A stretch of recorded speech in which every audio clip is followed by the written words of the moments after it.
Au bonheur des dames, partie 10. Chapitre 10. Le premier dimanche d'août, on faisait l'inventaire qui devait être terminé le soir même. Dès le matin, comme un jour de semaine, tous les employés étaient à leur poste, et la besogne avait commencé, les portes closes dans les magasins vides de clientes. Denise n'était pas descendue à 8 heures avec les autres vendeuses. Retenue depuis le jeudi dans sa chambre par une entorse prise en montant aux ateliers, elle allait enfin beaucoup mieux. Mais, comme madame Aurélie la gâtait, elle ne se hâtait pas, achevait de se chausser avec peine, résolue cependant à se montrer au rayon. Maintenant, les chambres des demoiselles occupaient le 5e étage des bâtiments neufs, le long de la rue Monsigny. Elles étaient au nombre de 60, aux deux côtés d'un corridor, et plus confortables, toujours meublées pourtant du lit de fer, de la grande armoire et de la petite toilette de noyer. La vie intime des vendeuses y prenait des propretés et des élégances, une pause pour les savons chers et les linges fins, toute une montée naturelle vers la bourgeoisie à mesure que leur sort s'améliorait. Bien qu'on entendît encore voler des gros mots et les portes battre, dans le coup de vent d'hôtels garnis qui les emportait matin et soir.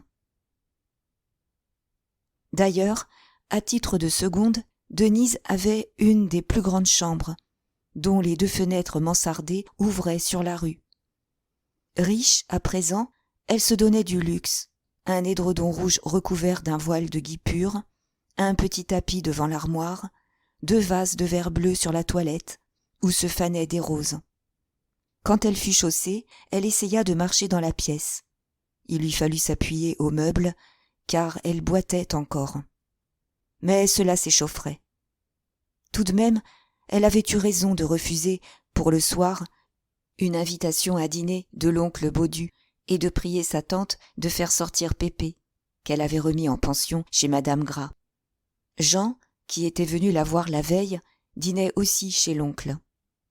Doucement, elle continuait de s'essayer à marcher, en se promettant de se coucher de bonne heure, afin de reposer sa jambe, lorsque la surveillante, madame Cabin, frappa et lui donna une lettre, d'un air de mystère. La porte refermée, Denise, étonnée du sourire discret de cette femme, ouvrit la lettre. Elle se laissa tomber sur une chaise. C'était une lettre de Mouret, où il se disait heureux de son rétablissement et la priait de descendre le soir dîner avec lui, puisqu'elle ne pouvait sortir. Le ton de ce billet, à la fois familier et paternel, n'avait rien de blessant. Mais il lui était impossible de se méprendre. Le bonheur connaissait bien la signification vraie de ces invitations. Une légende courait là-dessus. Clara avait dîné, d'autres aussi, toutes celles que le patron remarquait. Après le dîner, comme disaient les commis farceurs, il y avait le dessert, et les joues blanches de la jeune fille étaient peu à peu envahies par un flot de sang. Alors, la lettre glissée entre les genoux, le cœur battant à coups profonds, Denise resta les yeux fixés sur la lumière aveuglante d'une des fenêtres. C'était un aveu qu'elle avait dû se faire, dans cette chambre même, aux heures d'insomnie.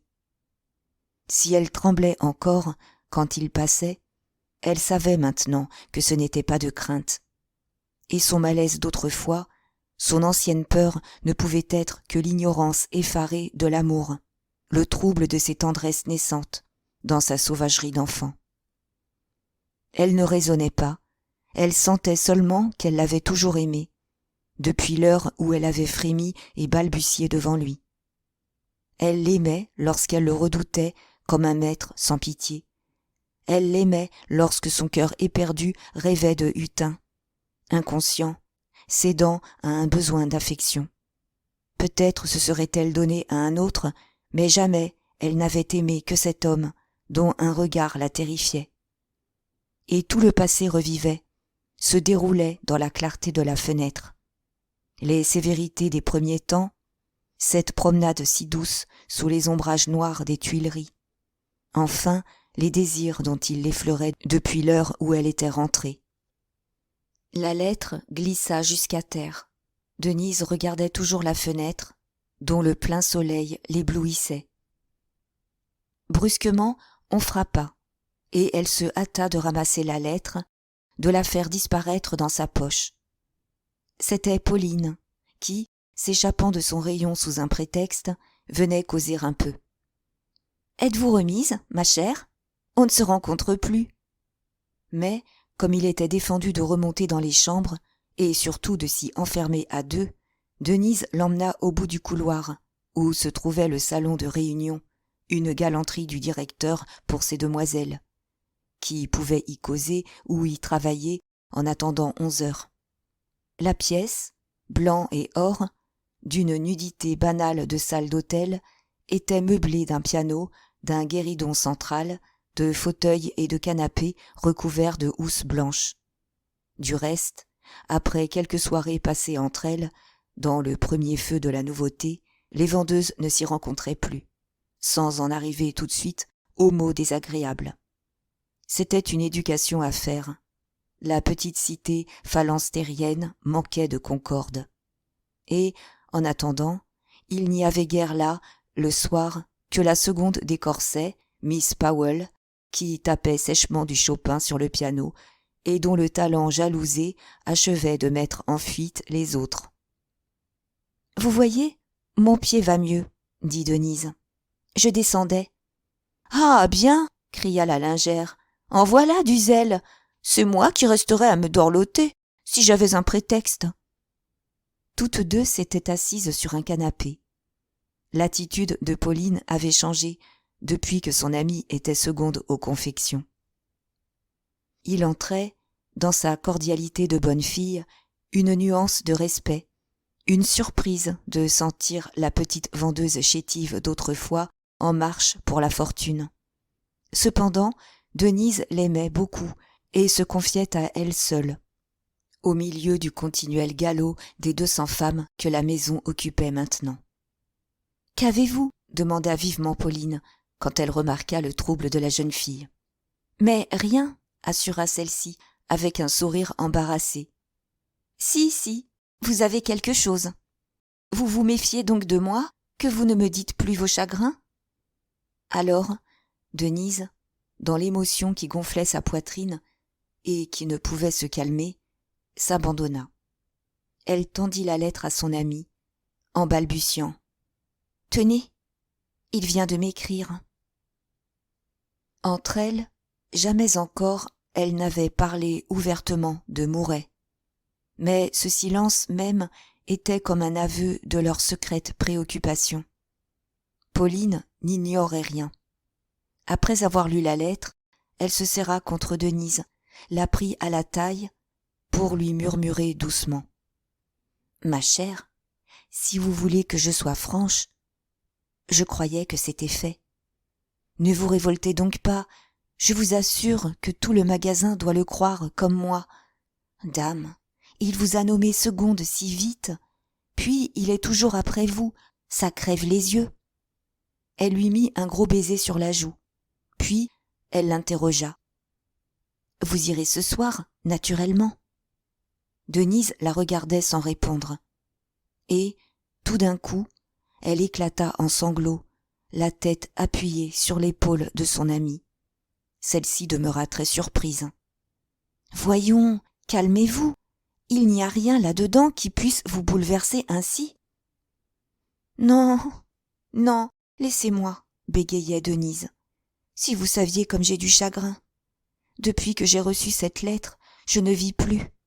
Laissez-moi pleurer, cela me soulage. » Très apitoyée, sans comprendre pourtant, la lingère chercha des consolations.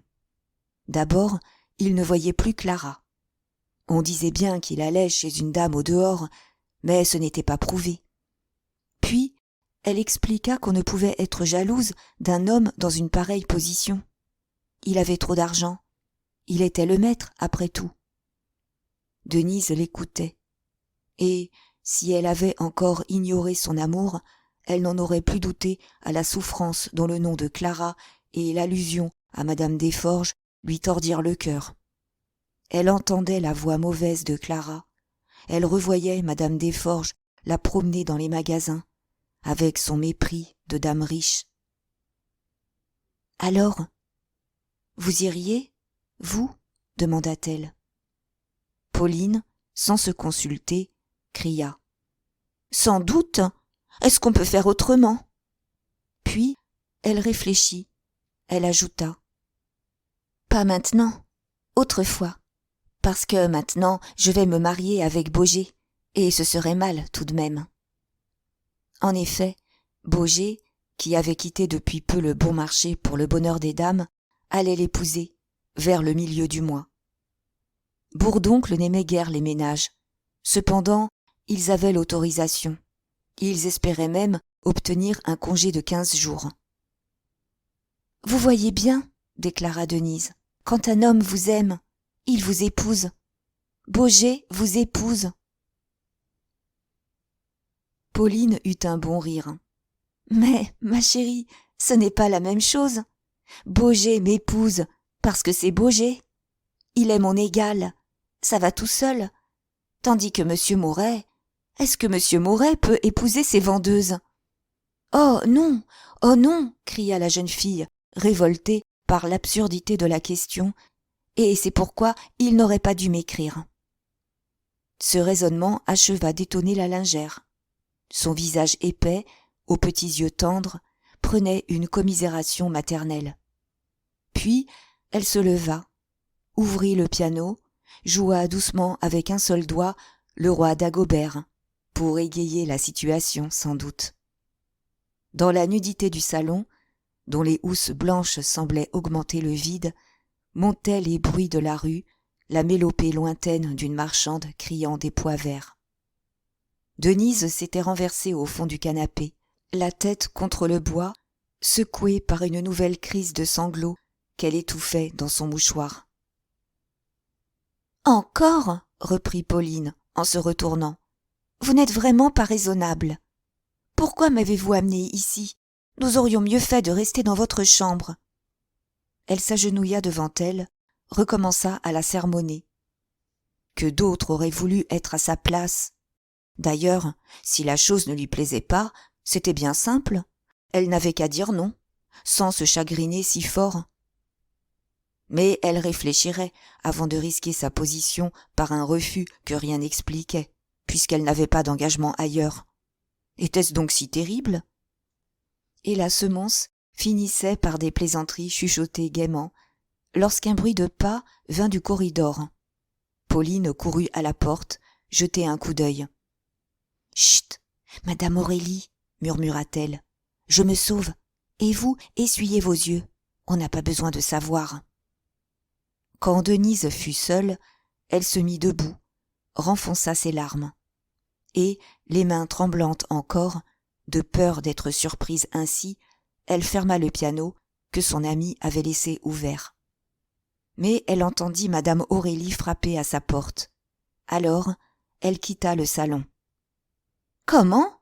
Vous êtes levée ? » cria la première. « C'est une imprudence, ma chère enfant. Je montais justement prendre de vos nouvelles et vous dire que nous n'avons pas besoin de vous en bas. » Denise lui assura qu'elle allait mieux, que cela lui ferait du bien de s'occuper, de se distraire.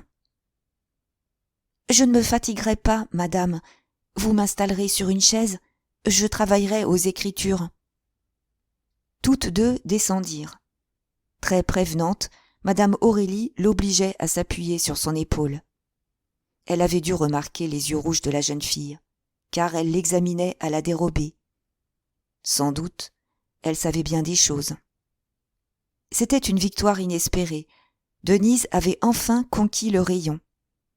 Après s'être jadis débattue pendant près de 10 mois au milieu de ses tourments de souffre-douleur, sans lasser le mauvais vouloir de ses camarades, elle venait en quelques semaines de les dominer, de les voir autour d'elle souples et respectueuses.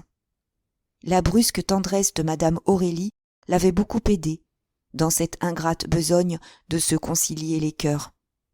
On racontait tout bas que la première était la complaisante de Mouret, qu'elle lui rendait des services délicats, et elle prenait si chaudement la jeune fille sous sa protection qu'on devait en effet la lui recommander, d'une façon spéciale. mais celle-ci avait également travaillé de tout son charme pour désarmer ses ennemis. La tâche était d'autant plus rude qu'il lui fallait se faire pardonner sa nomination au poste de seconde. Ces demoiselles criaient à l'injustice, l'accusaient d'avoir gagné ça au dessert, avec le patron. Même elles ajoutaient des détails abominables. Malgré leur révolte, pourtant, le titre de seconde agissait sur elles.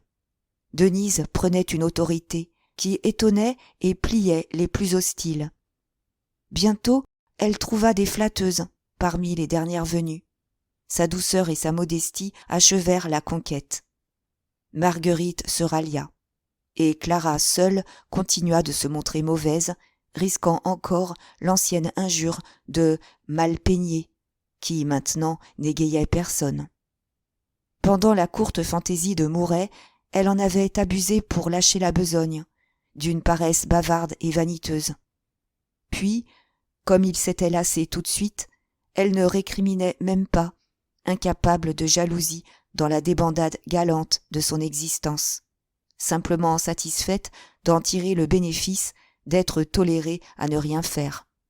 Seulement, elle considérait que Denise lui avait volé la succession de Madame Frédéric. Jamais elle ne l'aurait accepté, à cause du tracas, mais elle était vexée du manque de politesse, car elle avait les mêmes titres que l'autre, et des titres antérieurs.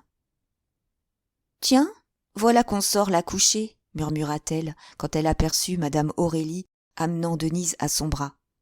Marguerite haussa les épaules en disant « Si vous croyez que c'est drôle. » 9 heures sonnaient. Au dehors, un ciel d'un bleu ardent chauffait les rues, des fiacres roulaient vers les gares. Toute la population endimanchée gagnait en longues files les bois de la banlieue. Dans le magasin, inondé de soleil par les grandes baies ouvertes, le personnel enfermé venait de commencer l'inventaire. On avait retiré les boutons des portes. Des gens s'arrêtaient sur le trottoir, regardant par les glaces, étonnés de cette fermeture, lorsqu'on distinguait à l'intérieur une activité extraordinaire. C'était, d'un bout à l'autre des galeries, du haut en bas des étages, un piétinement d'employés, des bras en l'air, des paquets volant par-dessus les têtes. Et cela au milieu d'une tempête de cris, de chiffres lancés, dont la confusion montait et se brisait en un tapage assourdissant. Chacun des 39 rayons faisait sa besogne à part, sans s'inquiéter des rayons voisins. D'ailleurs, on attaquait à peine les casiers. Il n'y avait encore par terre que quelques pièces d'étoffe. La machine devait s'échauffer si l'on voulait finir le soir même. « Pourquoi descendez-vous » reprit Marguerite obligeamment en s'adressant à Denise. « Vous allez vous faire du mal, et nous avions le monde nécessaire. »« C'est ce que je lui ai dit, » déclara Madame Aurélie. « Mais elle a voulu quand même nous aider. » Toutes ces demoiselles s'empressaient auprès de Denise. Le travail s'en trouva interrompu. On la complimentait, on écoutait avec des exclamations l'histoire de son entorse. Enfin, Madame Aurélie la fit asseoir devant une table, et il fut entendu qu'elle se contenterait d'inscrire les articles appelés. D'ailleurs, le dimanche de l'inventaire, on mettait à réquisition tous les employés capables de tenir une plume. Les inspecteurs, les caissiers, les commis aux écritures, jusqu'aux garçons de magasin. Puis, les divers rayons se partageaient ces aides d'un jour, pour bâcler vivement la besogne. C'était ainsi que Denise se trouvait installée près du caissier Lhomme et du garçon Joseph, l'un et l'autre penchés sur de grandes feuilles de papier. « 5 manteaux, draps, garnis fourrure, 3e grandeur, à 240, criait Marguerite. 4 idem, 1re grandeur, à 220. Le travail recommença. Derrière Marguerite, 3 vendeuses vidaient les armoires, classaient les articles, les lui donnaient par paquets, et, quand elle les avait appelés, elle les jetait sur les tables, où ils s'entassaient peu à peu en piles énormes. L'homme inscrivait, Joseph dressait une autre liste pour le contrôle. Pendant ce temps, Madame Aurélie elle-même, aidée de 3 autres vendeuses, dénombrait de son côté les vêtements de soie, que Denise portait sur des feuilles. Clara était chargée de veiller au tas, de les ranger et de les échafauder, de manière à ce qu'ils tinssent le moins de place possible, le long des tables. Mais elle n'était guère à sa tâche, des piles croulaient déjà. « Dites donc, demanda-t-elle à une petite vendeuse entrée de l'hiver, est-ce qu'on vous augmente ? Vous savez qu'on va mettre la seconde à 2000 francs, ce qui lui fera près de 7000 avec son intérêt. » La petite vendeuse, sans cesser de passer des rotondes, répondit que, si on ne lui donnait pas 800 francs, elle lâcherait la boîte. Les augmentations avaient lieu au lendemain de l'inventaire. C'était également l'époque où, le chiffre d'affaires réalisé pendant l'année étant connu, les chefs de rayon touchaient leurs intérêts sur l'augmentation de ce chiffre, comparé au chiffre de l'année précédente. Aussi, malgré le vacarme et le tohu-bohu de la besogne, les commérages passionnés allaient-ils leur train. Entre deux articles appelés, on ne causait que d'argent. Le bruit courait que madame Aurélie dépasserait 25 000 francs, et une pareille somme excitait beaucoup ces demoiselles. Marguerite, la meilleure vendeuse après Denise, s'était fait 4 500 francs, 1 500 francs d'appointements fixes et 3 000 francs environ de tant pour cent, tandis que Clara n'arrivait pas à 2 500 en tout.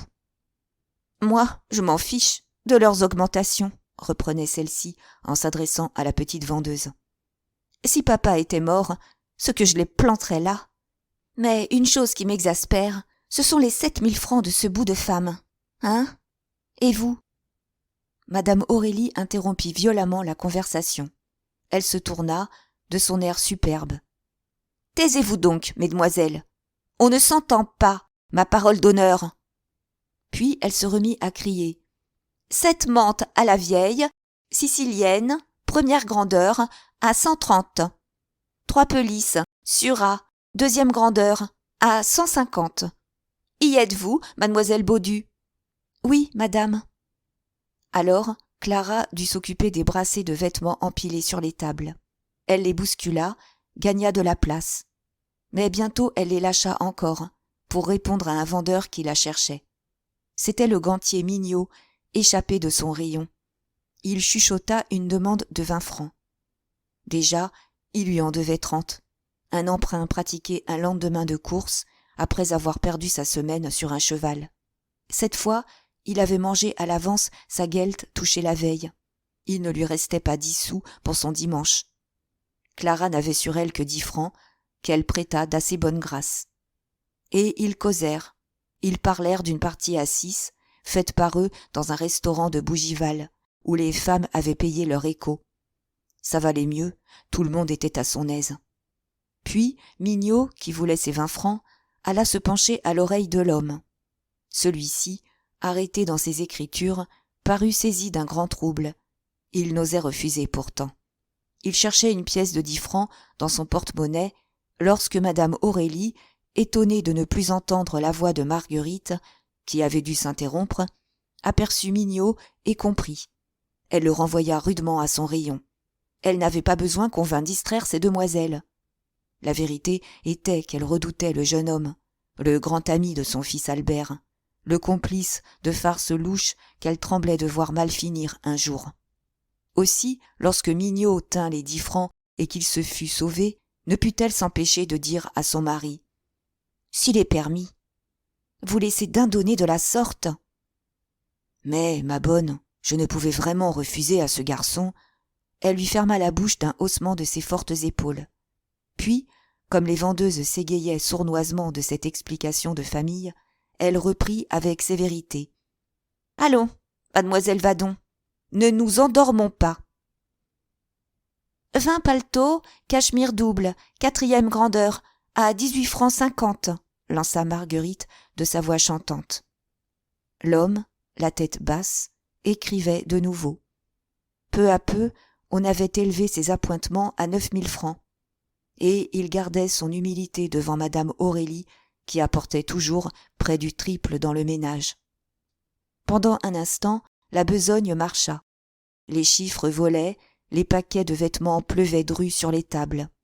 Mais Clara avait inventé une autre distraction. Elle taquinait le garçon Joseph. au sujet d'une passion qu'on lui prêtait pour une demoiselle employée à l'échantillonnage.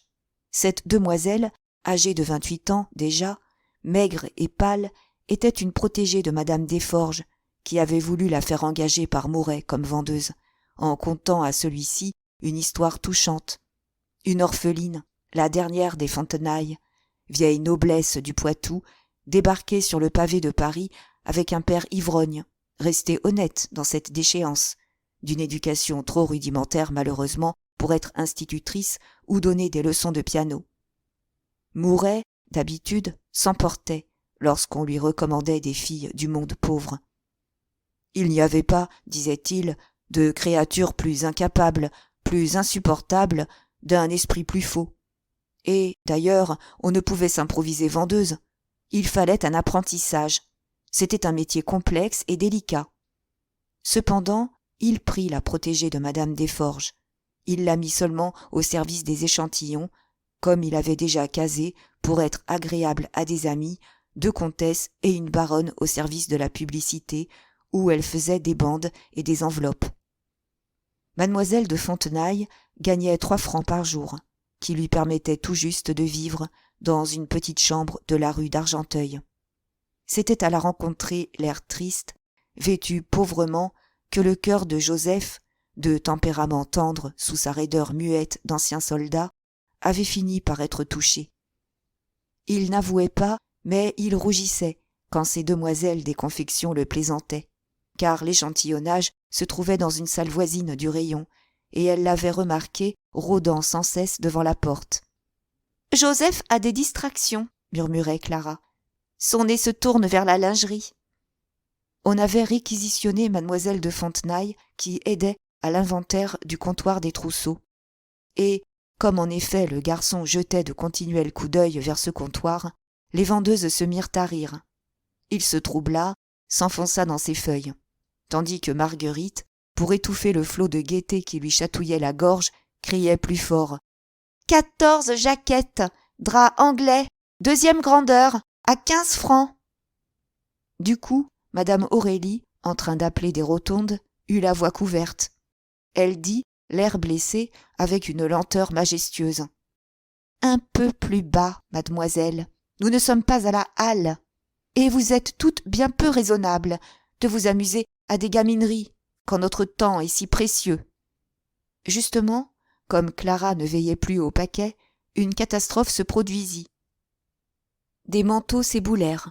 Tous les tas de la table, entraînés, tombèrent les uns sur les autres. Le tapis en était jonché. « Là, qu'est-ce que je disais » cria la première hors d'elle. « Faites donc un peu attention, mademoiselle Prunaire. C'est insupportable, à la fin. » Mais un frémissement courut.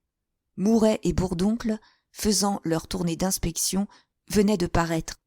Les voix repartirent, les plumes grincèrent, tandis que Clara se hâtait de ramasser les vêtements. Le patron n'interrompit pas le travail. Il resta là quelques minutes, muet, souriant, et ses lèvres seules avaient un frisson de fièvre, dans son visage gai et victorieux des jours d'inventaire. Lorsqu'il aperçut Denise, il faillit laisser échapper un geste d'étonnement. Elle était donc descendue ? Ses yeux rencontrèrent ceux de madame Aurélie. Puis, après une courte hésitation, il s'éloigna, il entra au trousseau. Cependant, Denise, avertie par la rumeur légère, avait levé la tête, et, après avoir reconnu Mouret, elle s'était de nouveau penchée sur ses feuilles. Simplement. Depuis qu'elle écrivait d'une main machinale, au milieu de l'appel régulier des articles, un apaisement se faisait en elle.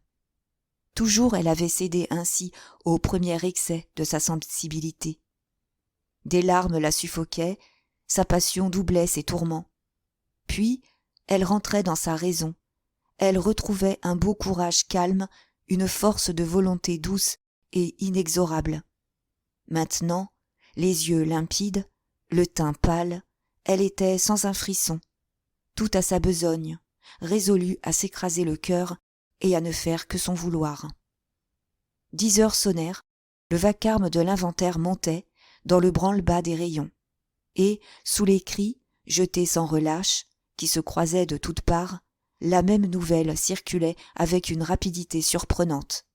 Chaque vendeur savait déjà que Mouret avait écrit le matin pour inviter Denise à dîner. L'indiscrétion venait de Pauline. En redescendant, secouée encore, elle avait rencontré Deloche aux dentelles. Et, sans remarquer que Liénard parlait au jeune homme, elle s'était soulagée. « C'est fait, mon cher. Elle vient de recevoir la lettre. Il l'invite pour ce soir. » Deloche était devenu blême. Il avait compris, car il questionnait souvent Pauline. Tous deux causaient chaque jour de leur amie commune, du coup de tendresse de Mouret, de l'invitation fameuse qui finirait par dénouer l'aventure. Du reste, elle le grondait d'aimer secrètement Denise, dont il n'aurait jamais rien, et elle haussait les épaules quand il approuvait la jeune fille de résister au patron. « Son pied va mieux, elle descend, continuait-elle. Ne prenez donc pas cette figure d'enterrement. C'est une chance pour elle, ce qui arrive. » Et elle se hâta de retourner à son rayon. « Ah bon !» murmura Liénard, qui avait entendu. « Il s'agit de la demoiselle à l'entorse. Eh bien, vous aviez raison de vous presser, vous qui la défendiez au café hier soir. » À son tour, il se sauva. Mais, quand il rentra au Lénage, il avait déjà raconté l'histoire de la lettre à 4 ou 5 vendeurs. Et de là, en moins de 10 minutes, elle venait de faire le tour des magasins. La dernière phrase de Liénard rappelait une scène qui s'était passée la veille, au café Saint-Roch. Maintenant, Deloche et lui ne se quittaient plus. Le premier avait pris, à l'hôtel de Smyrne, la chambre de Hutin, lorsque celui-ci, nommé second, s'était loué un petit logement de 3 pièces. Et les deux commis venaient ensemble le matin au bonne heure, s'attendaient le soir pour repartir ensemble. Leur chambre, qui se touchait, donnait sur la même cour noire, un puits étroit dont les odeurs empoisonnaient l'hôtel. Ils faisaient bon ménage, malgré leur dissemblance, l'un mangeant avec insouciance l'argent qu'il tirait à son père, l'autre sans un sou, torturé par des idées d'économie, ayant pourtant tous deux un point de commun, leur maladresse comme vendeurs, qui les laissait végéter dans leur comptoir, sans augmentation. Après leur sortie du magasin, ils vivaient surtout au café Saint-Roch. Vide de clients pendant le jour, ce café s'emplissait vers 8h30 d'un flot débordant d'employés de commerce, le flot lâché à la rue par la haute porte de la place Gaillon. Dès lors, éclatait un bruit assourdissant de dominos, des rires, des voix glapissantes, au milieu de la fumée épaisse des pipes. La bière et le café coulaient. Dans le coin de gauche, Liénard demandait des choses chères, tandis que Deloche se contentait d'un bock qu'il mettait 4 heures à boire.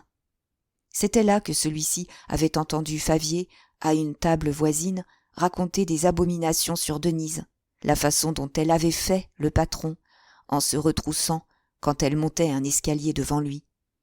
Il s'était retenu de le gifler, puis, comme l'autre continuait, disait que la petite descendait chaque nuit retrouver son amant, il l'avait traité de menteur, fou de colère. « Quel sale individu ! Il ment, entendez-vous » Et, dans l'émotion qui le secouait, il lâchait des aveux, la voix bégayante, vidant son cœur. « Je la connais, je le sais bien, elle n'a jamais eu de l'amitié que pour un homme. Oui, pour monsieur Hutin. Et encore, il ne s'en est pas aperçu. Il ne peut même pas se vanter de l'avoir touché du bout des doigts. » Le récit de cette querelle, grossi, dénaturé, égayait déjà le magasin, lorsque l'histoire de la lettre de Mouret circula. Justement, ce fut à un vendeur de la soie que Liénard confia d'abord la nouvelle. Chez les soyeux, l'inventaire fonctionnait rondement. Favier et 2 commis, sur des escabeaux, vidaient les casiers, passaient au fur et à mesure les pièces d'étoffe à Hutin, qui, debout au milieu d'une table, criait les chiffres après avoir consulté les étiquettes. Et ils jetaient ensuite les pièces par terre. Elles encombraient peu à peu le parquet, elles montaient comme une marée d'automne. D'autres employés écrivaient. Albert Lhomme aidait ces messieurs, le teint brouillé par une nuit blanche passée dans un bastringue de la chapelle. Une nappe de soleil tombait des vitres du hall, qui laissait voir le bleu ardent du ciel. « Tirez donc les stores !» criait Boutemont, très occupé à surveiller la besogne. « Il est insupportable, ce soleil !» Favier, en train de se hausser pour atteindre une pièce, grogna sourdement. « S'il est permis d'enfermer le monde par ce temps superbe. Pas de danger qu'il pleuve, un jour d'inventaire. Et l'on vous tient sous les verrous comme des galériens, lorsque tout Paris se promène. » Il passa la pièce à Hutin. Sur l'étiquette, le métrage était porté, diminué à chaque vente de la quantité vendue, ce qui simplifiait beaucoup le travail. Le second cria « Soie de fantaisie, petit carreau, 21 mètres, à 6 francs 50. » Et la soie alla grossir le tas par terre. Puis il continua une conversation commencée en disant à Favier « Alors, il a voulu vous battre ? Mais oui, je buvais tranquillement mon boc. Ça valait bien la peine de me démentir. La petite vient de recevoir une lettre du patron qui l'invite à dîner. Toute la boîte en cause. » « Comment ? Ce n'était pas fait ?» Favier lui tendait une nouvelle pièce. « N'est-ce pas ? On en aurait mis la main au feu. Ça semblait déjà un vieux collage. »« Idem, 25 mètres, lança Hutin. On entendit le coup sourd de la pièce, tandis qu'il ajoutait plus bas. « Vous savez qu'elle a fait la vie chez ce vieux toqué de Bourras. » Maintenant, tout le rayon s'égayait, sans que la besogne en fût interrompue pourtant. On se murmurait le nom de la jeune fille. Les dos s'enflaient, les nez tournaient à la friandise. Boutemont lui-même, que les histoires gaillardes épanouissaient, ne put se tenir de lâcher une plaisanterie dont le mauvais goût le fit éclater d'aise. Albert, réveillé, jura avoir vu la seconde des confections entre deux militaires, au gros caillou. Justement, Mignot descendait, avec les 20 francs qu'il venait d'emprunter. Et il s'était arrêté. Il coulait 10 francs dans la main d'Albert, en lui donnant rendez-vous pour le soir. Une noce projetée, entravée par le manque d'argent, possible enfin, malgré la médiocrité de la somme. Mais le beau Mignot, lorsqu'il apprit l'envoi de la lettre, eut une réflexion si grossière que Boutemont se vit forcé d'intervenir. « En voilà assez, messieurs. Ça ne nous regarde pas. Allez, allez donc, monsieur Hutin. Soie de fantaisie, petit carreau, 32 mètres, à 6 francs 50, cria ce dernier. Les plumes marchaient de nouveau, les paquets tombaient régulièrement, la mare d'étoffe montait toujours, comme si les eaux d'un fleuve s'y fussent déversées. Et l'appel des soies de fantaisie ne cessait pas. Favier, à demi-voix, fit alors remarquer que le stock serait joli. La direction allait être contente. Cette grosse bête de Boutemont était peut-être le premier acheteur de Paris, mais comme vendeur, on n'avait jamais vu un pareil sabot. Hutin souriait, enchanté, approuvant d'un regard amical. Car, après avoir lui-même introduit jadis Boutemont au bonheur des dames, pour en chasser Robineau, il le minait à son tour, dans le but obstiné de lui prendre sa place. C'était la même guerre qu'autrefois. Des insinuations perfides glissées à l'oreille des chefs, des excès de zèle afin de se faire valoir, toute une campagne menée avec une sournoiserie affable. Cependant, Favier, auquel Hutin témoignait une nouvelle condescendance, le regardait en dessous, maigre et froid, la bile au visage, comme s'il eût compté les bouchées dans ce petit homme trapu, ayant l'air d'attendre que le camarade eût mangé Boutemont pour le manger ensuite. Lui espérait avoir la place de second, si l'autre obtenait celle de chef de comptoir. Puis, on verrait. Et tous deux, pris de la fièvre qui battait d'un bout à l'autre des magasins, causaient des augmentations probables, sans cesser d'appeler le stock des soies de fantaisie. On prévoyait que Boutemont irait à ses 30 000 francs cette année-là. Hutin dépasserait 10 000. Favier estimait son fixe et son tant pour cent à 5 500. Chaque saison, les affaires du comptoir augmentaient. Les vendeurs y montaient en grade et y doublaient leurs soldes, comme des officiers en temps de campagne. « Ah, ça! Est-ce que ce n'est pas fini, ces petites soies ?» dit brusquement Boutemont, l'air agacé. « Aussi, quel fichu printemps, toujours de l'eau. On n'a acheté que des soies noires. » Sa grosse figure rieuse se rembrunissait. Il regardait le tas s'élargir par terre, tandis que Hutin répétait plus haut, d'une voix sonore où perçait le triomphe. « Soie de fantaisie, petit carreau, 28 mètres, à 6 francs 50. Il y en avait encore tout un casier. Favier, les bras rompus, y mettait de la lenteur. Comme il donnait pourtant les dernières pièces à Hutin, il reprit à voix basse. « Dites donc, j'oubliais. Vous a-t-on raconté que la seconde des confections a eu une toquade pour vous ?» Le jeune homme parut très surpris. « Tiens, comment ça ?»« Oui, c'est ce grand serin de Deloche qui nous a fait la confidence. Je me souviens, autrefois, quand elle vous reluquait. » Depuis qu'il était second, Hutin avait lâché les chanteuses de café-concert et affichait des institutrices. Très flatté, au fond, il répondit d'un air de mépris. « Je les aime plus étoffées, mon cher, et puis on ne va pas avec tout le monde, comme le patron. » Il s'interrompit, il cria. « Poult de soie blanc, 35 mètres, à 8 francs 75. »« Ah, enfin !» murmura Boutemont, soulagé. Mais une cloche sonnait. C'était la deuxième table, dont Favier faisait partie. Il descendit de l'escabeau, un autre vendeur prit sa place, et il lui fallut enjamber la houle des pièces d'étoffe qui avaient encore monté sur les parquets. Maintenant, dans tous les rayons, des écroulements pareils encombraient le sol. Les casiers, les cartons, les armoires se vidaient peu à peu, tandis que les marchandises débordaient de toutes parts, sous les pieds, entre les tables, dans une crue continuelle. Au blanc, on entendait les chutes lourdes des piles de calicot. À la mercerie, c'était un léger cliquetis de boîtes, et des roulements lointains venaient du comptoir des meubles. Toutes les voix donnaient ensemble, des voix aiguës, des voix grasses, les chiffres sifflaient dans l'air, une clameur grésillante battait l'immense nef, la clameur des forêts, en janvier, lorsque le vent souffle dans les branches. Favier se dégagea enfin et prit l'escalier des réfectoires. Depuis les agrandissements du Bonheur des Dames, ces derniers se trouvaient au 4e étage, dans les bâtiments neufs. Comme il se hâtait, il rattrapa Deloche et Liénard, montés avant lui. Alors il se rabattit sur Mignot, qui le suivait. « Diable !» dit-il, dans le corridor de la cuisine, devant le tableau noir où le menu était inscrit. « On voit bien que c'est l'inventaire. Fête complète, poulet ou émincé de gigot et artichaut à l'huile. Leur gigot va remporter une jolie veste. » Mignot ricanait en murmurant. « Il y a donc une maladie sur la volaille ?» Cependant, Deloche et Liénard avaient pris leur portion, puis s'en étaient allés.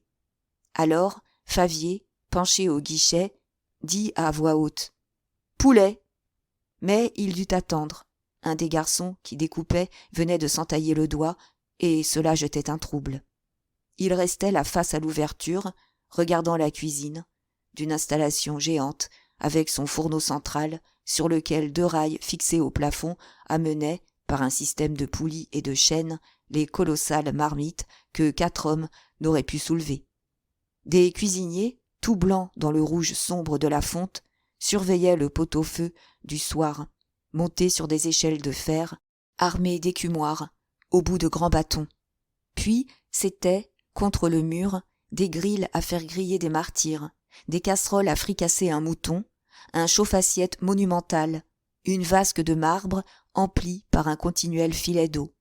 Et l'on apercevait encore, à gauche, une laverie, des éviers de pierre larges comme des piscines.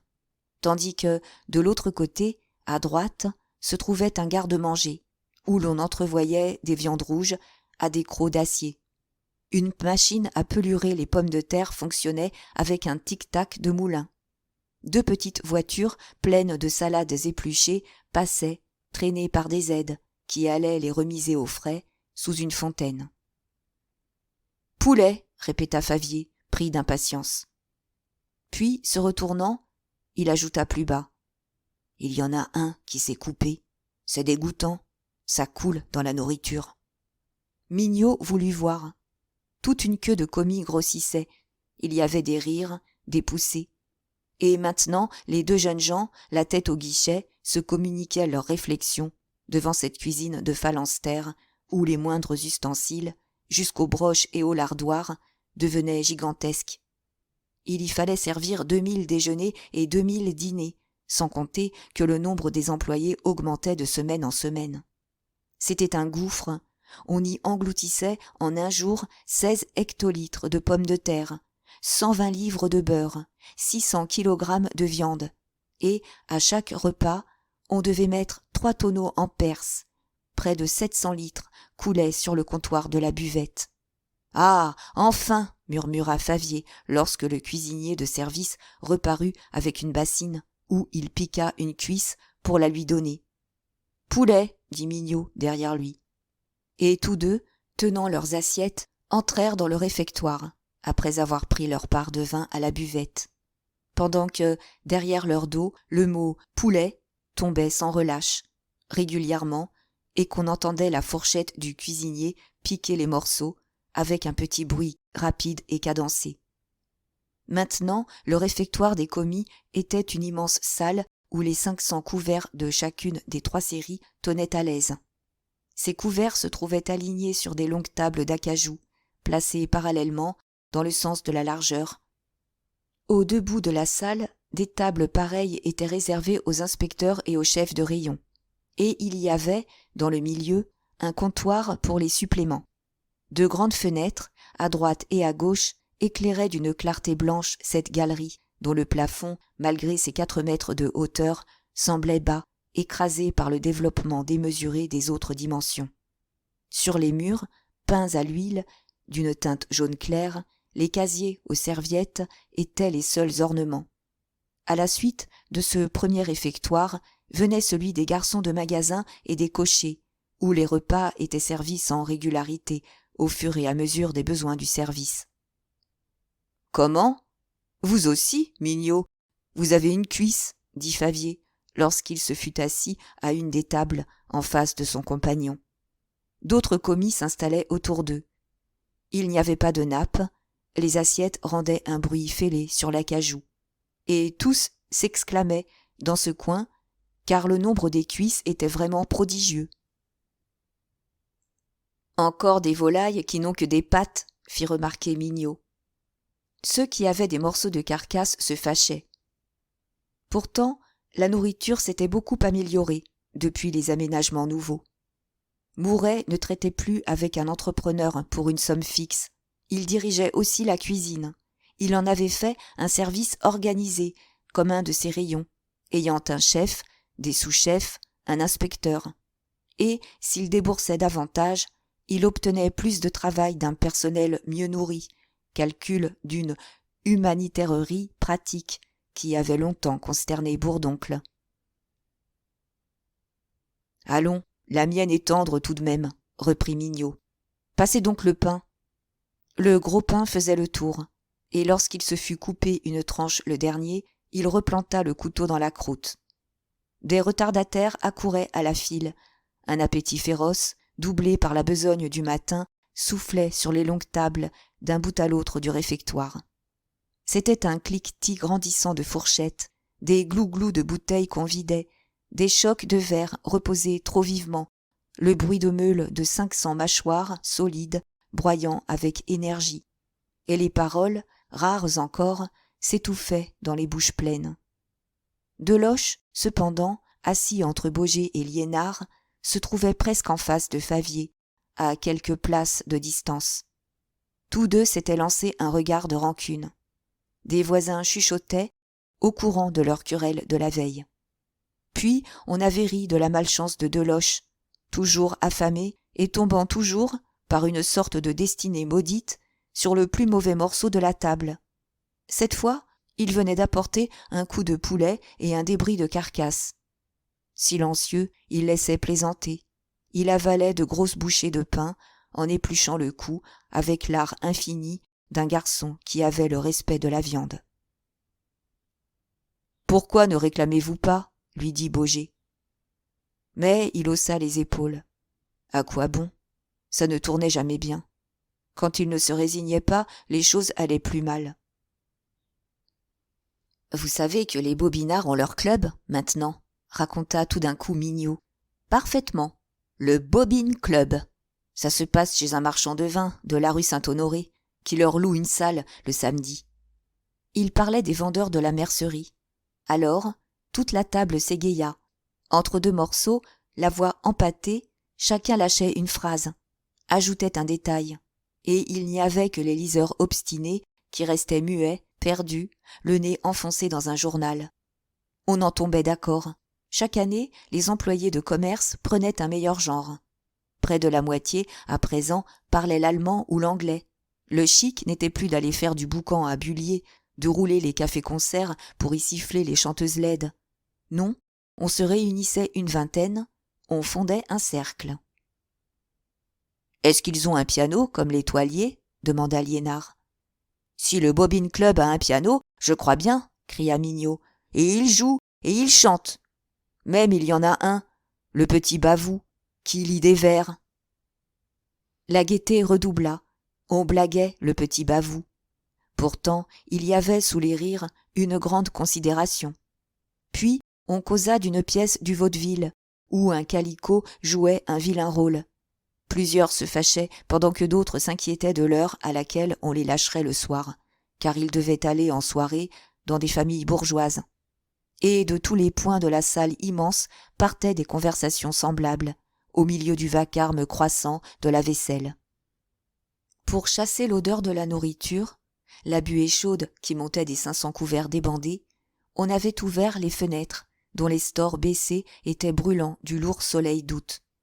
Des souffles ardents venaient de la rue, des reflets d'or jaunissaient le plafond, baignaient d'une lumière rousse les convives en âge. « S'il est permis de vous enfermer un dimanche par un temps pareil, » répéta Favier. Cette réflexion ramena ces messieurs à l'inventaire. L'année était superbe, et l'on en vint aux appointements, aux augmentations, l'éternel sujet, la question passionnante qui les secouait tous. Il en était chaque fois de même les jours de volaille. Une surexcitation se déclarait, le bruit finissait par être insupportable.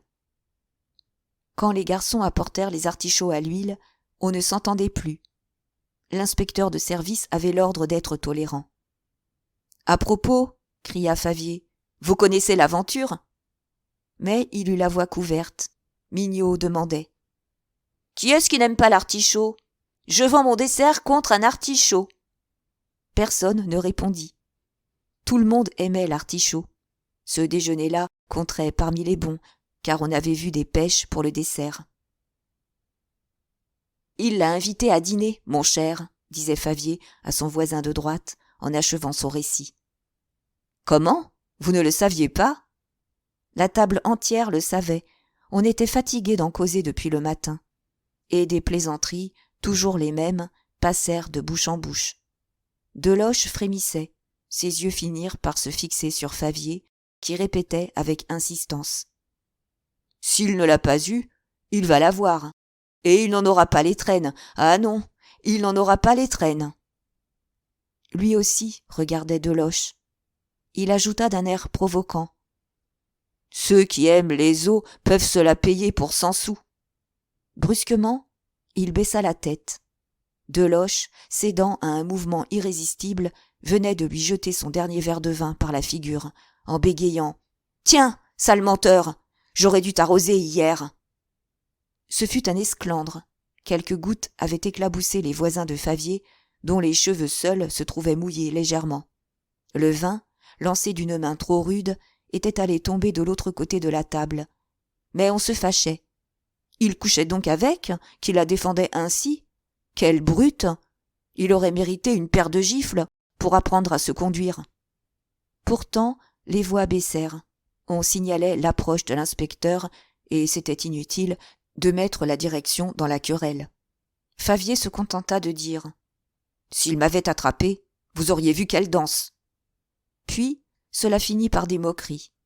Lorsque Deloche, encore tremblant, voulut boire pour cacher son trouble, et qu'il saisit d'une main tremblante son verre vide, des rires coururent. Il reposa son verre gauchement, il se mit à sucer les feuilles d'artichaut qu'il avait mangées déjà. « Passez donc la carafe à Deloche, » dit tranquillement Mignot. « Il a soif. » Les rires redoublèrent. Ces messieurs prenaient des assiettes propres aux piles qui se dressaient sur la table, de distance en distance, tandis que les garçons promenaient le dessert, des pêches dans des corbeilles. et tous se tinrent les côtes lorsque Mignot ajouta « Chacun son goût. Deloche mange la pêche au vin. » Celui-ci restait immobile, la tête basse, comme sourd, il ne semblait pas entendre les plaisanteries. Il éprouvait un regret désespéré de ce qu'il venait de faire. Ces gens avaient raison. À quel titre la défendaient-ils ? On allait croire toutes sortes de vilaines choses. Il se serait battu lui-même de l'avoir ainsi compromise en voulant l'innocenter. C'était sa chance habituelle. Il aurait mieux fait de crever tout de suite, car il ne pouvait même céder à son cœur sans commettre des bêtises.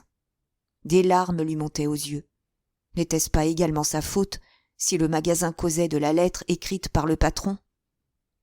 Il les entendait bien ricaner avec des mots crus sur cette invitation dont Liénard seul avait reçu la confidence. Et il s'accusait, il n'aurait pas dû laisser parler Pauline devant ce dernier. Il se rendait responsable de l'indiscrétion commise. « Pourquoi avez-vous raconté ça ?» murmura-t-il enfin d'une voix douloureuse.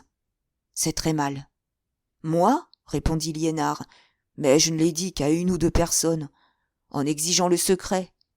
Est-ce qu'on sait comment les choses se répandent ?» Lorsque Deloche se décida à boire un verre d'eau, toute la table éclata encore. On finissait, les employés, renversés sur leurs chaises, attendaient le coup de cloche, s'interpellant de loin dans l'abandon du repas. Au grand comptoir central, on avait demandé peu de suppléments, d'autant plus que, ce jour-là, c'était la maison qui payait le café. Les tasses fumaient, des visages en sueur luisaient sous les vapeurs légères, flottantes comme des nuées bleues de cigarettes. Aux fenêtres, les stores tombaient, immobiles, sans un battement. Un d'eux remonta. Une nappe de soleil traversa la salle, incendia le plafond.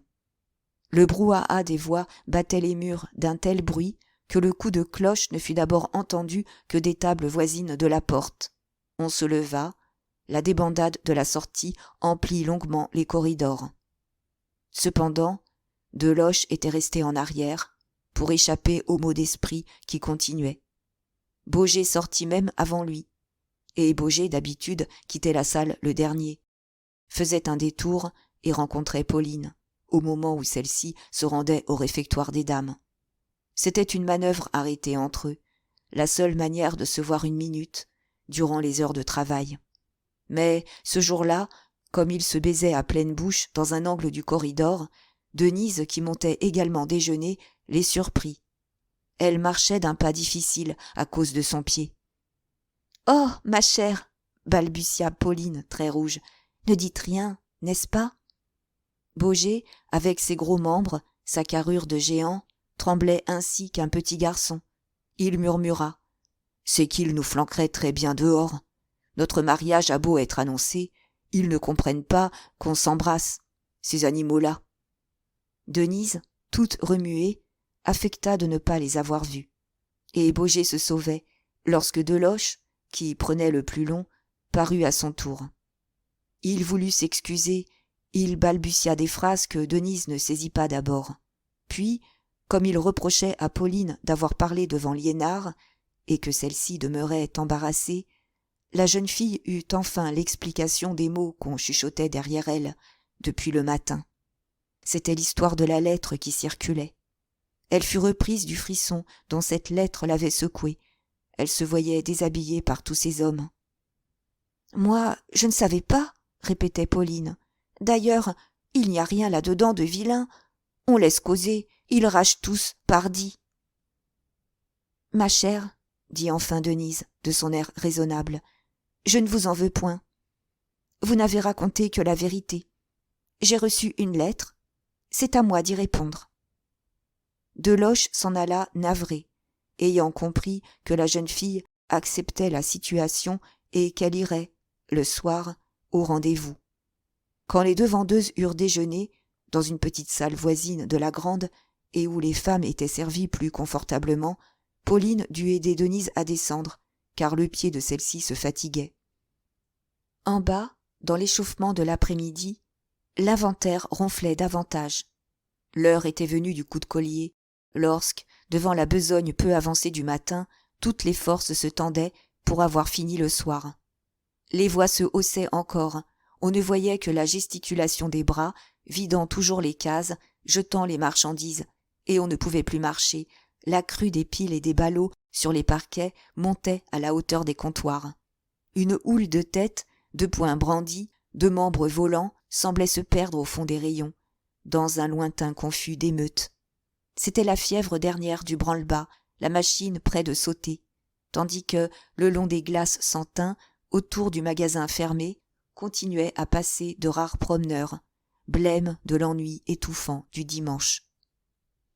Sur le trottoir de la rue Neuve-Saint-Augustin, 3 grandes filles en cheveux, l'air souillon, s'étaient plantées, collant effrontément leurs visages aux glaces, tâchant de voir la drôle de cuisine qu'on bâclait là-dedans. Lorsque Denise rentra aux confections, madame Aurélie laissa Marguerite achever l'appel des vêtements. Il restait à faire un travail de contrôle, pour lequel, désireuse de silence, elle se retira dans la salle de l'échantillonnage en emmenant la jeune fille. « Venez avec moi, nous collationnerons, puis vous additionnerez. » Mais, comme elle voulut laisser la porte ouverte, afin de surveiller ces demoiselles, le vacarme entrait, on ne s'entendait guère plus, au fond de cette salle. C'était une vaste pièce carrée, garnie seulement de chaises et de 3 longues tables. Dans un coin étaient les grands couteaux mécaniques pour couper les échantillons. Des pièces entières y passaient. On expédiait par an plus de 60 000 francs d'étoffe, ainsi déchiquetée en lanières. Du matin au soir, les couteaux hachaient la soie, la laine, la toile, avec un bruit de faux. Ensuite, il fallait assembler les cahiers, les coller ou les coudre. Et il y avait encore, entre les 2 fenêtres, une petite imprimerie pour les étiquettes. « Plus bas, donc !» criait de temps à autre madame Aurélie, qui n'entendait pas Denise lire les articles. Quand la collation des premières listes fut terminée, elle laissa la jeune fille devant une des tables, plongée dans les additions. Puis elle reparut presque tout de suite. Elle installa mademoiselle de Fontenailles, dont les trousseaux n'avaient plus besoin, et qui lui passait. Cette dernière additionnerait aussi, on gagnerait du temps. Mais l'apparition de la marquise, comme la nommait Clara méchamment, avait remué le rayon. On riait, on plaisantait Joseph, des mots féroces arrivaient par la porte. « Ne vous reculez pas, vous ne me gênez aucunement, » dit Denise, saisie d'une grande pitié. « Tenez, mon encrier suffira, vous prendrez de l'encre avec moi. » Mademoiselle de Fontenailles, dans l'hébétement de sa déchéance, ne trouva pas même un mot de gratitude. Elle devait boire, sa maigreur avait des teintes plombées, et ses mains seules, blanches et fines, disaient encore la distinction de sa race. Cependant, les rires tombèrent tout d'un coup. On entendit la besogne reprendre son ronflement régulier. C'était Mouret qui faisait de nouveau le tour des rayons. Mais il s'arrêta, il chercha Denise, surpris de ne pas la voir. D'un signe, il avait appelé madame Aurélie, et tous 2 s'écartèrent, parlèrent bas un instant. Il devait l'interroger. Elle désigna des yeux la salle de l'échantillonnage, puis sembla rendre des comptes. Sans doute, elle rapportait que la jeune fille avait pleuré le matin. « Parfait, » dit tout haut Mouret en se rapprochant. « Montrez-moi les listes. »« Par ici, monsieur, » répondit la première. « Nous nous sommes sauvés du tapage. » Il la suivit dans la pièce voisine. Clara ne fut pas dupe de la manœuvre. Elle murmura qu'on ferait mieux d'aller chercher un lit tout de suite. Mais Marguerite lui jetait les vêtements d'une main plus vive pour l'occuper et lui fermer la bouche. Est-ce que la seconde n'était pas une bonne camarade ? Ses affaires ne regardaient personne. Le rayon devenait complice. Les vendeuses s'agitaient davantage, les dos de l'homme et de Joseph se renflaient comme sourds. Et l'inspecteur Jouve, ayant remarqué de loin la tactique de madame Aurélie, vint marcher devant la porte de l'échantillonnage, du pas régulier d'un factionnaire qui garde le bon plaisir d'un supérieur. « Donnez les listes à monsieur, » dit la première en entrant. Denise les donna, puis resta les yeux levés. Elle avait eu un léger sursaut, mais elle s'était domptée, et elle gardait un beau calme, les joues pâles. Un instant, Mouret parut s'absorber dans l'énumération des articles, sans un regard pour la jeune fille. Le silence régnait. Alors, madame Aurélie, s'étant approchée de mademoiselle de Fontenailles, qui n'avait pas même tourné la tête, parut mécontente de ces additions, et lui dit à demi-voix : « Allez donc aider au paquet, vous n'avez pas l'habitude des chiffres. » Celle-ci se leva, retourna au rayon, où des chuchotements l'accueillirent. Joseph, sous les yeux rieurs de ces demoiselles, écrivait de travers. Clara, enchantée de cette aide qui lui arrivait, la bousculait pourtant dans la haine qu'elle avait de toutes les femmes au magasin. Était-ce idiot de tomber à l'amour d'un homme de peine quand on était marquise? Et elle lui jalousait cet amour.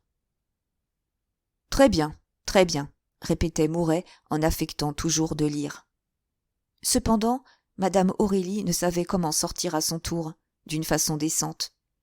Elle piétinait, allait regarder les couteaux mécaniques, furieuse que son mari n'inventât pas une histoire pour l'appeler. Mais il n'était jamais aux affaires sérieuses, il serait mort de soif à côté d'une mare. Ce fut Marguerite qui eut l'intelligence de demander un renseignement. « J'y vais, » répondit la première. Et, sa dignité désormais à couvert, ayant un prétexte aux yeux de ces demoiselles qui la guettaient, elle laissa enfin seules Mouret et Denise, qu'elle venait de rapprocher. Elle sortit d'un pas majestueux, le profil si noble que les vendeuses n'osèrent même se permettre un sourire. Lentement, Mouret avait reposé les listes sur la table. Il regardait la jeune fille, qui était restée assise, la plume à la main. Elle ne détournait pas les regards, elle avait seulement pâli davantage. « Vous viendrez, ce soir ?» demanda-t-il à demi-voix. « Non, monsieur, » répondit-elle, « je ne pourrai pas. Mes frères doivent se trouver chez mon oncle, et j'ai promis de dîner avec eux. »« Mais votre pied, vous marchez trop difficilement. »« Oh, j'irai bien jusque-là. Je me sens beaucoup mieux depuis ce matin. » À son tour, il était devenu pâle devant ce refus tranquille. Une révolte nerveuse agitait ses lèvres. Pourtant, il se contenait. Il reprit de son air de patron obligeant qui s'intéresse simplement à une de ses demoiselles. « Voyons, si je vous priais, vous savez dans quelle estime je vous tiens. » Denise garda son attitude respectueuse. « Je suis très touchée, monsieur, de votre bonté pour moi, et je vous remercie de cette invitation. Mais, je le répète, c'est impossible. Mes frères m'attendent ce soir. » Elle s'entêtait à ne pas comprendre. La porte demeurait ouverte, et elle sentait bien cependant le magasin entier qui la poussait. Pauline l'avait traitée amicalement de grande sotte. Les autres se moqueraient d'elle si elle refusait l'invitation. Madame Aurélie qui s'en était allée, Marguerite dont elle entendait monter la voix, le dos de l'homme qu'elle apercevait immobile et discret, tous voulaient sa chute, tous la jetaient au maître. Et le ronflement lointain de l'inventaire, ces millions de marchandises, criées à la volée, remuées à bout de bras, étaient comme un vent chaud qui soufflait la passion jusqu'à elle. Il y eut un silence. Par moments, le bruit couvrait les paroles de Mouret, qui l'accompagnait du vacarme formidable d'une fortune de roi gagnée dans les batailles. « Alors, quand viendrez-vous » demanda-t-il de nouveau. « Demain ?» Cette simple question troubla Denise. Elle perdit un instant son calme. Elle balbutia. « Je ne sais pas. Je ne puis pas. » Il sourit. Il essaya de lui prendre une main, qu'elle retira. « De quoi donc avez-vous peur ?» Mais elle relevait déjà la tête. Elle le regardait en face, et elle dit, en souriant de son air doux et brave : « Je n'ai peur de rien, monsieur. On fait seulement ce qu'on veut faire, n'est-ce pas ? Moi, je ne veux pas. Voilà tout. » Comme elle se taisait, un craquement la surprit. Elle se retourna et vit la porte se fermer avec lenteur. C'était l'inspecteur Jouve qui prenait sur lui de la tirer. Les portes rentraient dans son service. Aucune ne devait rester ouverte. et il se remit à monter gravement sa faction. Personne ne parut s'apercevoir de cette porte fermée d'un air si simple. Clara seule lâcha un mot cru à l'oreille de mademoiselle de Fontenailles, qui demeura blême, le visage mort. Denise, cependant, s'était levée. Mouret lui disait d'une voix basse et tremblante. « Écoutez, je vous aime. Vous le savez depuis longtemps. Ne jouez pas le jeu cruel de faire l'ignorante avec moi. Et ne craignez rien. 20 fois j'ai eu l'envie de vous appeler dans mon cabinet. Nous aurions été seuls. Je n'aurais eu qu'à pousser un verrou. Mais je n'ai pas voulu. Vous voyez bien que je vous parle ici où chacun peut entrer. Je vous aime, Denise. » Elle était debout, la face blanche, l'écoutant, le regardant toujours en face. « Dites, pourquoi refusez-vous ? N'avez-vous donc pas de besoin ? Vos frères sont une lourde charge. Tout ce que vous me demanderiez, tout ce que vous exigeriez de moi, d'un mot, elle l'arrêta. « Merci, je gagne maintenant plus qu'il ne me faut. » « Mais c'est la liberté que je vous offre, c'est une existence de plaisir et de luxe. Je vous mettrai chez vous, je vous assurerai une petite fortune. »« Non, merci, je m'ennuierais à ne rien faire.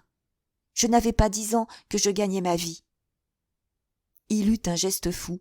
C'était la première qui ne cédait pas. Il n'avait eu qu'à se baisser pour prendre les autres. Toutes attendaient son caprice en servante soumise. Et celle-ci disait non, sans même donner un prétexte raisonnable. Son désir, contenu depuis longtemps, fouetté par la résistance, s'exaspérait. Peut-être n'offrait-il pas assez, et il doubla ses offres, et il la pressa davantage. « Non, non, merci, » répondait-elle chaque fois, sans une défaillance. Alors, il laissa échapper ce cri de son cœur. « Vous ne voyez donc pas que je souffre ? Oui, c'est imbécile. Je souffre comme un enfant. » Des larmes mouillèrent ses yeux. Un nouveau silence régna. On entendit encore, derrière la porte close, le ronflement adouci de l'inventaire. C'était comme un bruit mourant de triomphe. L'accompagnement se faisait discret dans cette défaite du maître. « Si je voulais pourtant !» dit-il d'une voix ardente en lui saisissant les mains. Elle les lui laissa, ses yeux pâlirent, toute sa force s'en allait. Une chaleur lui venait des mains tièdes de cet homme, l'emplissait d'une lâcheté délicieuse. Mon Dieu, comme elle l'aimait, et quelle douceur elle aurait goûté à se pendre à son cou pour rester sur sa poitrine. « Je veux, répétait-il, affolé. Je vous attends ce soir, ou je prendrai des mesures. » Il devenait brutal. Elle poussa un léger cri, la douleur qu'elle ressentait au poignet lui rendit son courage. D'une secousse, elle se dégagea, puis, toute droite, l'air grandit dans sa faiblesse. « Non, laissez-moi, je ne suis pas une Clara qu'on lâche le lendemain. Et puis, monsieur, vous aimez une personne, oui, cette dame qui vient ici. Restez avec elle. Moi, je ne partage pas. » La surprise le tenait immobile. Que disait-elle donc ? Et que voulait-elle ? Jamais les filles ramassées par lui dans les rayons ne s'étaient inquiétées d'être aimées. Il aurait dû en rire, et cette attitude de fierté tendre achevait de lui bouleverser le cœur.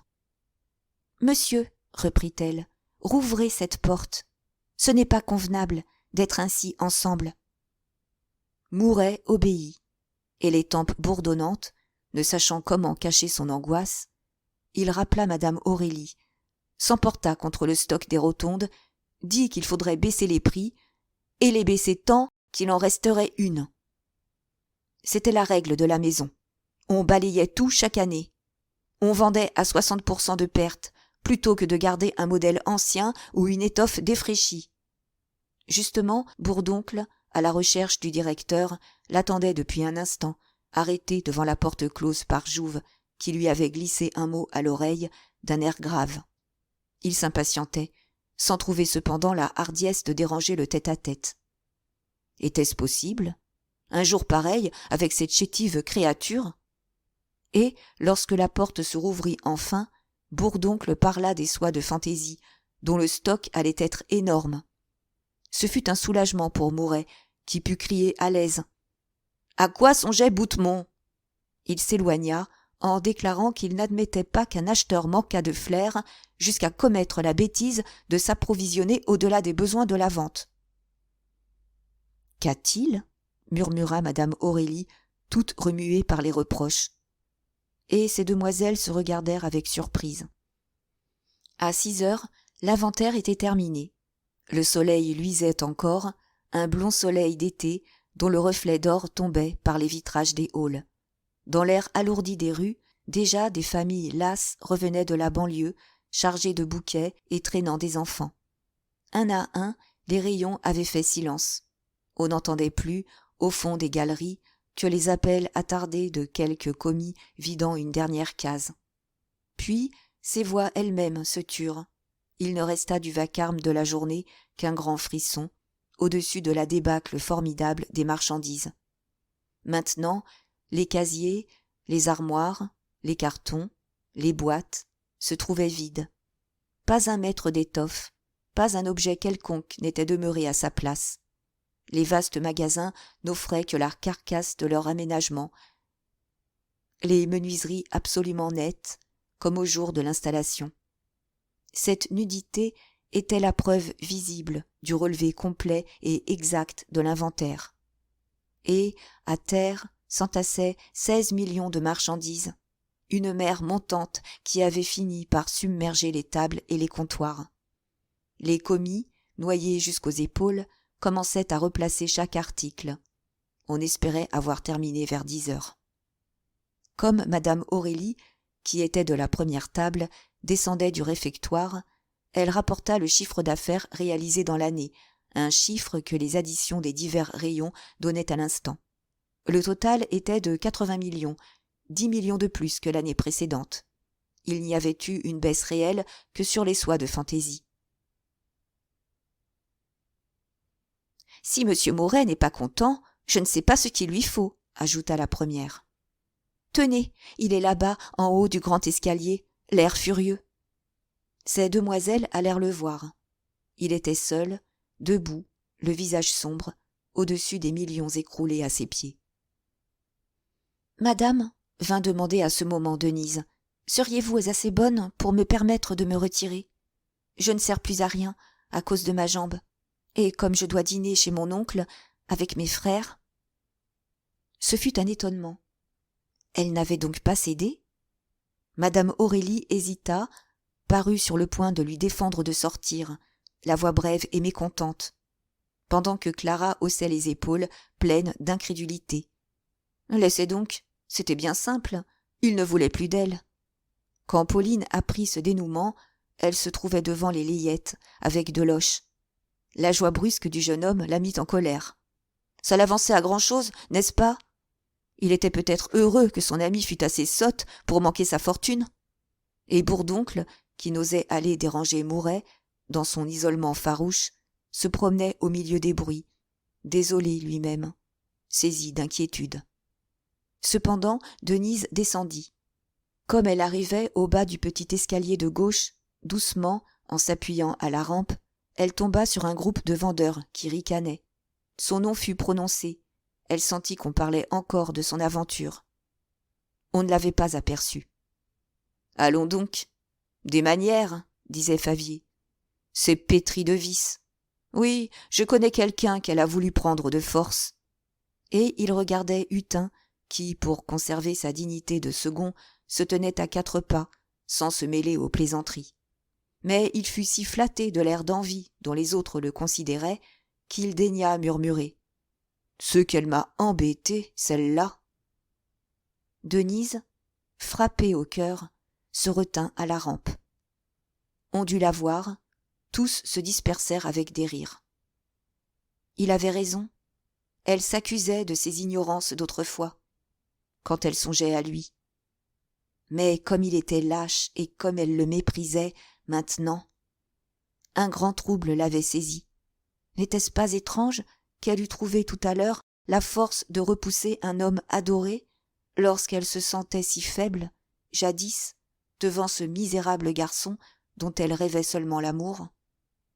Sa raison et sa vaillance sombraient dans ces contradictions de son être, où elle cessait de lire clairement. Elle se hâta de traverser le hall. Puis, un instinct lui fit lever la tête, pendant qu'un inspecteur ouvrait la porte, fermée depuis le matin. Et elle aperçut Mouret. Il était toujours en haut de l'escalier, sur le grand palier central, dominant la galerie. Mais il avait oublié l'inventaire. Il ne voyait pas son empire, ses magasins crevant de richesses. Tout avait disparu. Les victoires bruyantes d'hier, la fortune colossale de demain. D'un regard désespéré, il suivait Denise. Et quand elle eut passé la porte, il n'y eut plus rien. La maison devint noire.